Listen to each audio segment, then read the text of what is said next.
Kita berjumpa kembali dalam program Mesbah Keluarga yang khusus membahas mengenai pendalaman Alkitab. Dan malam ini kita sama-sama akan belajar suatu topik yang saya beri judul Kemana Roh Bayi atau Anak Kecil Bila Meninggal Dunia. Namun sebelum kita memulai, kita mau berdoa terlebih dahulu. Untuk itu, mari kita angkat tangan kita. Terima kasih Tuhan atas penyertaan Tuhan sepanjang hari ini Tuhan. Sehingga kami masih diberi kesempatan untuk beribadah pada malam hari ini Tuhan. Kami sudah meninggikan nama-Mu serta memuliakan nama-Mu Tuhan. Kini saatnya kami mau mendengarkan firman Tuhan yang merupakan pelita kaki kami Tuhan. Mari Tuhan, lawat kami semua jemaat-Mu yang mengikuti ibadah pada malam hari ini Tuhan. Biarlah kami boleh lebih mengerti isi hati Tuhan. Dalam nama Tuhan Yesus kami sudah berdoa dan mengucapkan syukur. Mari yang sama-sama siap menerima firman Tuhan. Kita katakan amin. Sekali lagi shalom, selamat malam jemaat Tuhan yang terkasih. Kalau berbicara mengenai roh orang dewasa yang sudah meninggal, kita sudah mempelajarinya beberapa waktu yang lalu. Sekarang bagaimana dengan bayi atau anak kecil yang meninggal? Apakah prosesnya sama atau mereka mempunyai proses yang berbeda? Ya, untuk mendapatkan jawaban itu tentu kita tetap akan berpegang pada apa yang dikatakan oleh Alkitab. Kalau kita dengar dalam khotbah, misalnya katakanlah khotbah malam penghiburan, seringkali kita mendengar seorang gembala atau pendeta mengatakan bahwa bayi tersebut pasti masuk surga, ya. Namun jarang yang mengutip suatu ayat untuk memperkuat pendapat tersebut, ya. Mereka hanya berpendapat bahwa karena si bayi itu kan belum melakukan dosa, sehingga dia pasti masuk ke dalam surga. Padahal Alkitab berkata lain. Kita lihat di Mazmur 51 ayat 5. Sesungguhnya dalam kesalahan aku diperanakan, dalam dosa aku dikandung oleh ibuku. Jadi bayi yang masih dalam kandungan pun itu sudah mempunyai dosa asal. Ya, atau kita lihat lagi di ayat lainnya, yaitu di kitab Kejadian 8 ayat 21, ya. Ketika Tuhan mencium persembahan yang harum itu, berfirmanlah Tuhan dalam hatinya, aku tak akan mengutuk bumi ini lagi, karena manusia sekalipun yang ditimbulkan hatinya adalah jahat dari sejak kecil. Dan aku tak akan membinasakan lagi segala hidup seperti yang telah kulakukan. Jadi Alkitab jelas memberikan kita pengetahuan bahwa dosa ketika dikandung atau bayi ketika dikandung oleh ibunya, artinya dosa asal itu tetap dapat digolongkan adalah sebuah dosa, ya, dan bukan berarti sesuatu yang tidak berpengaruh di dalam kehidupan kita, ya. Tapi tadi sudah dijelaskan di kitab Kejadian 8 ayat 20, dikatakan yang ditimbulkan dari manusia adalah jahat sejak ia kecil, ya. Jadi kita bisa melihat betapa berkuasanya dosa sejak manusia hidup. Nah, jadi tidak hanya orang dewasa, tetapi bagi mereka pun yang masih tergolong anak kecil, itu dosa asal sangat berpengaruh terhadap perilaku mereka. Ya, nanti kita akan beri contohnya, ya. Lalu timbul pertanyaan, walaupun bayi yang belum melakukan dosa, tetapi mereka tetap dianggap berdosa, ya, karena mereka mempunyai dosa asal. Lalu apakah dosa asal itu tidak berpengaruh terhadap masuknya bayi ke dalam surga misalnya? Kalau dosa asal tersebut tidak berpengaruh pada bayi atau anak kecil, maka kiranya kita sebagai orang dewasa juga tidak perlu dibaptis, ya. Karena dosa asal tersebut tidak akan berpengaruh terhadap orang yang meninggal, baik itu kecil maupun orang dewasa, ya. Bahkan kalau kita mau tarik lebih jauh lagi, kalau begitu orang yang tidak mengenal Yesus pun pasti bisa masuk surga, ya, dalam hal kaitannya dengan dosa asal ya. Jadi jika seseorang yang tidak atau belum mengenal Yesus, namun dia melakukan perbuatan-perbuatan baik atau tidak berdosa, maka mereka bisa dikatakan juga pasti bisa masuk surga kalau pemikiran kita seperti ini. Padahal Alkitab mengatakan hal yang sebaliknya lagi, bahwa untuk memperoleh keselamatan atau bisa masuk dalam surga itu merupakan kasih karunia dari Tuhan dan bukan karena perbuatan baik manusia ya.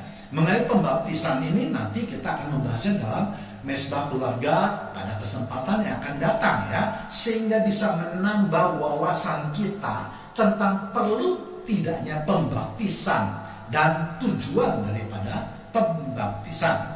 Namun yang jelas, dosa asal itu juga merupakan cikal bakal semua manusia untuk berbuat dosa.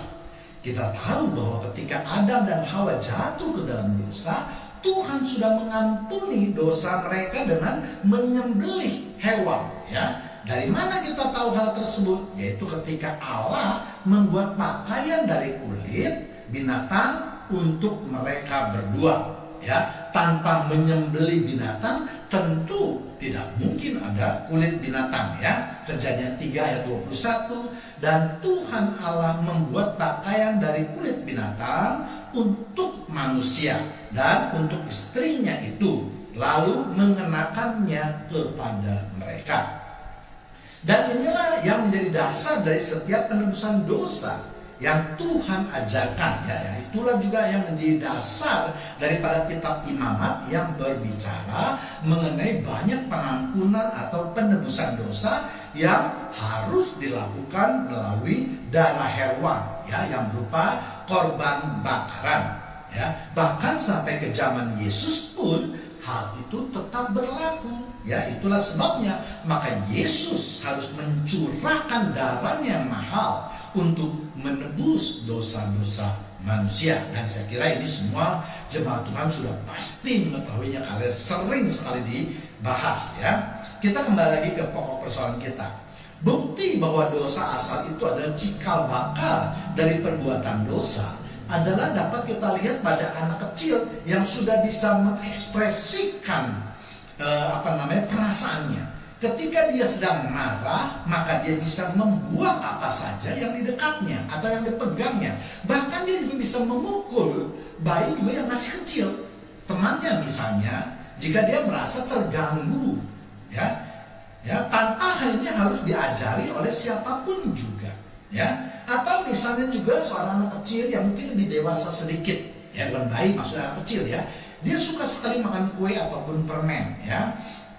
Nah, ketika makanan tersebut kita sembunyikan, kita taruh di suatu tempat, maka dia akan mencarinya walaupun itu sudah kita larang bahwa kamu tidak boleh ya makan kue atau permen itu ya.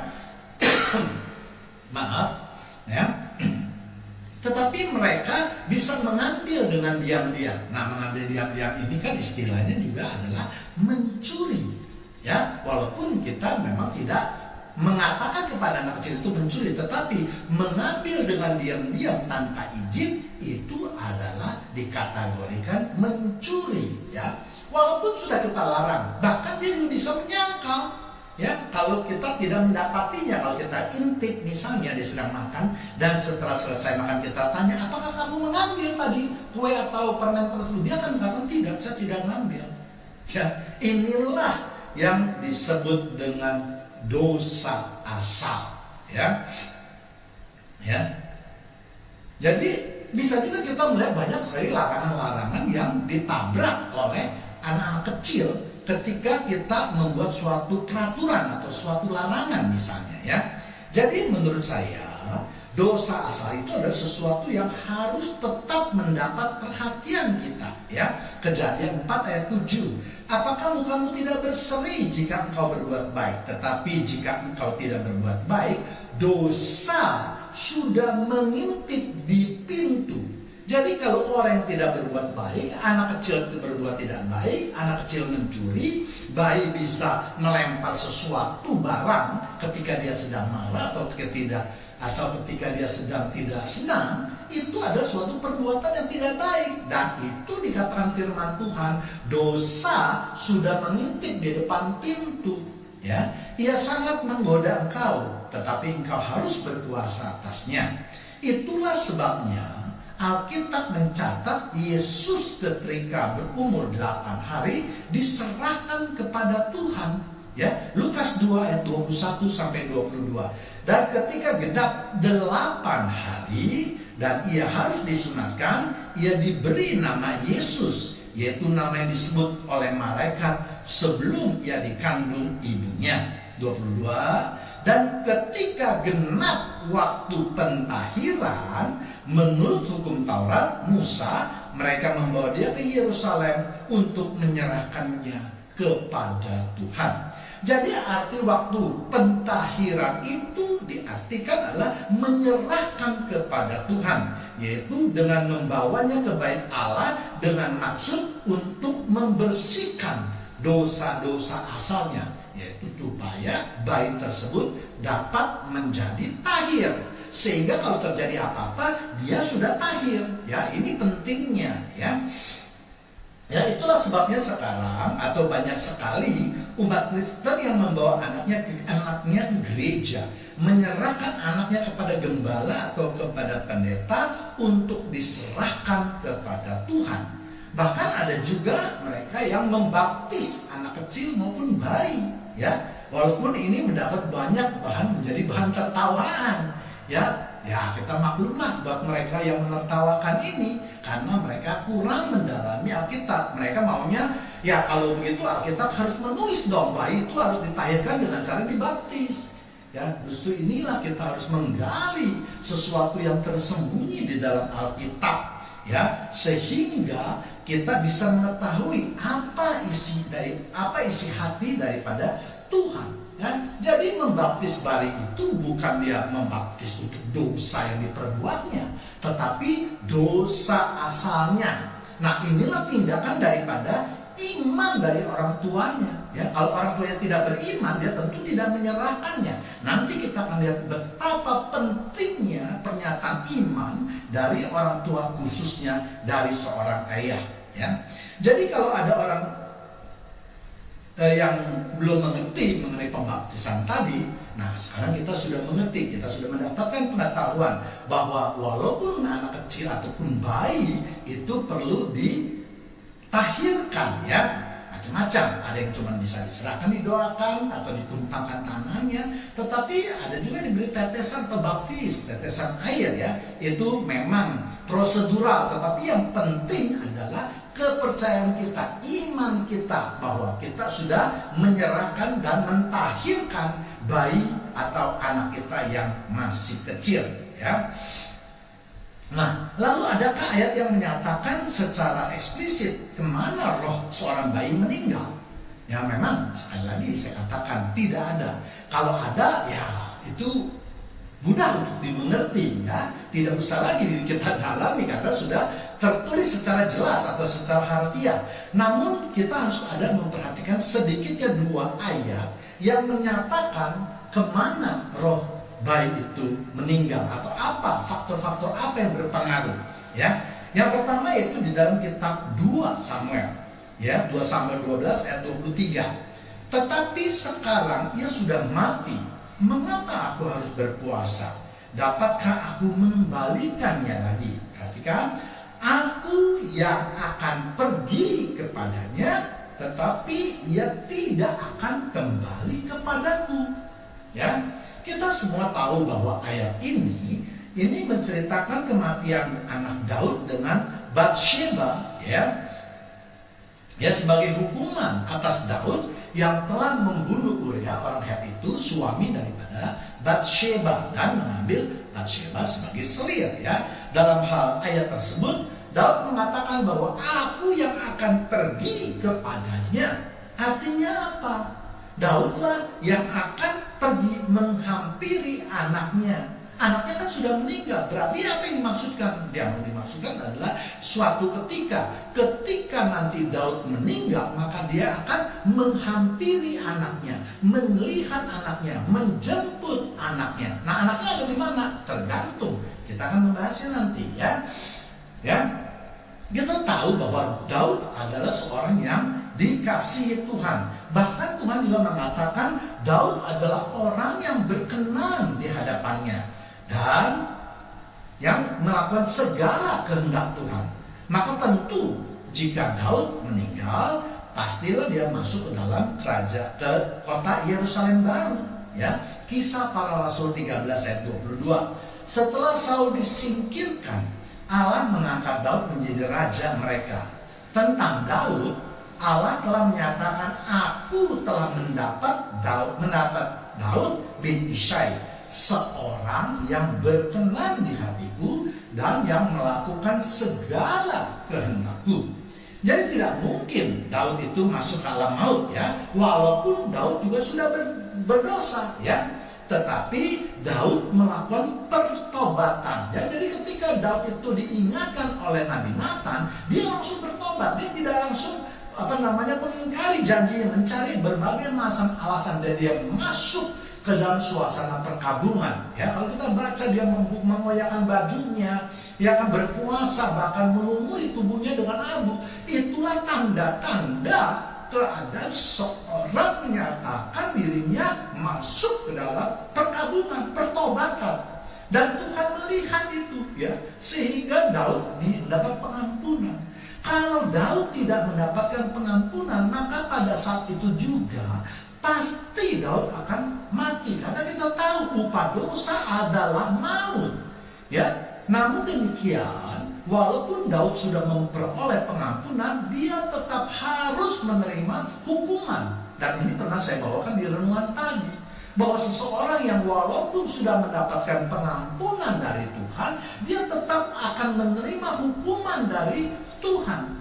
Daud menerima pengampunan dosanya, tapi dia menerima hukuman dari Tuhan, yaitu apa? Anaknya meninggal dunia, anaknya sakit keras ya. Jadi ini harus mendapat perhatian dari kita semua ya. Kita jemaat Tuhan harus hati-hati, jangan menganggap karena Tuhan kita maha baik maka kita terus berbuat dosa. Buktinya saya masih hidup kok. Ingat, hukuman Tuhan akan berjalan terus. Mari kita introspeksi ya, apakah hukuman itu terus ada berjalan dalam kehidupan kita?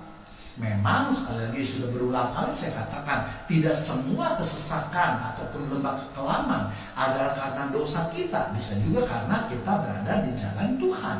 Tetapi tidak salahnya juga kalau kita mengadakan introspeksi, kita melihat bahwa apakah hidup kita itu sesuai dengan perkenanan Tuhan. Ya, jadi jika Tuhan itu menjadikan Daud sebagai orang yang berkenan di hadapannya, sekali lagi tentu janji Tuhan kepada Daud adalah masuk ke dalam kota Yerusalem baru. Dan kita sudah mempelajari yang tadi saya katakan ya, tidak mungkin Daud dimasukkan ke dalam alam maut ya. Dan kita tahu antara Yerusalem baru dengan alam maut itu adalah dua daerah yang tidak mungkin dapat terjangkau atau bisa berpindah dari suatu tempat ke tempat yang lain ya. Itu juga nanti kita juga sudah pernah membahasnya ketika membahas mengenai roh mati orang dewasa ya. Demikian juga sebaliknya, jika perilaku orang tua terutama ayahnya yang tidak berkenan di hadapan Tuhan, maka mereka akan bertemu dengan alam baka. Jadi kalau orang tuanya atau ayahnya khusus itu perbuatannya berkenan di mata Tuhan, maka bayi atau anaknya akan bertemu di kota Yerusalem baru. Ya, kalau orang tua atau ayahnya hidupnya ugal-ugalan, sembrono, kalau dia meninggal pasti masuk ke alam maut. Dan dia juga bertemu dengan anaknya di alam maut. Karena tadi dikatakan firman Tuhan, Daud akan bertemu dengan anaknya. Tidak mengatakan Daud pasti bertemu dengan anaknya di kota Yerusalem atau di surga misalnya. Tidak. Dikatakan hanya akan bertemu dengan anaknya. Ya. Jadi ini sekali lagi, ya jemaat Tuhan, kita sebagai orang tua, ayah terutama, harus hati-hati ya. Itulah seperti saya tadi katakan bahwa iman dari orang tuanya itu ketika menyerahkan bayi atau anak kecil ke tangan Tuhan itu mempengaruhi daripada iman daripada si anak tadi ya. Kemudian yang kedua yaitu di dalam kitab Roma 11 ayat 16. Jikalau roti sulung adalah kudus, maka seluruh adonan juga kudus. Dan jikalau akar adalah kudus, maka cabang-cabangnya juga kudus. Jadi arti dari ayat tersebut adalah jika yang memimpin kita adalah suci, maka semua anggotanya juga akan menjadi suci. Kita lihat saja dalam kehidupan nyata ya. Kalau ada pemimpin yang baik, pasti anggotanya semua juga berbaik ya. Demikian juga sebaliknya ya. Sedangkan kalau akar kudus adalah cabang-cabangnya juga kudus. Artinya jika pengajaran atau pendidikan yang merupakan dasar dari kehidupan seseorang itu baik, maka anak didiknya juga pasti menjadi baik. Demikian juga sebaliknya. Dalam ayat tersebut dapat ditafsirkan bahwa kehidupan anak-anak yang masih kecil ataupun bayi akan mengikuti orang tuanya ya. Jadi kalau orang tuanya melakukan hal-hal yang dikehendaki oleh Tuhan, maka bisa ditafsirkan anak-anaknya juga akan mengikutinya ya, sehingga mereka bisa dianggap disucikan oleh orang tuanya atau terutama oleh ayahnya ya. Dan sebaliknya jika perilaku orang tuanya berlawanan dengan kehendak Allah, maka bayi tersebut atau anak kecil tersebut dapat juga dianggap didosakan oleh orang tuanya ya. Dalam dunia orang dunia mengenalnya ini dengan sebutan ya karma, hukum karma, walaupun kita orang Kristen tidak mengenalnya ya. Artinya apapun yang diperbuat oleh orang tuanya akan berakibat atau mempunyai efek di dalam kehidupan anak-anaknya ya.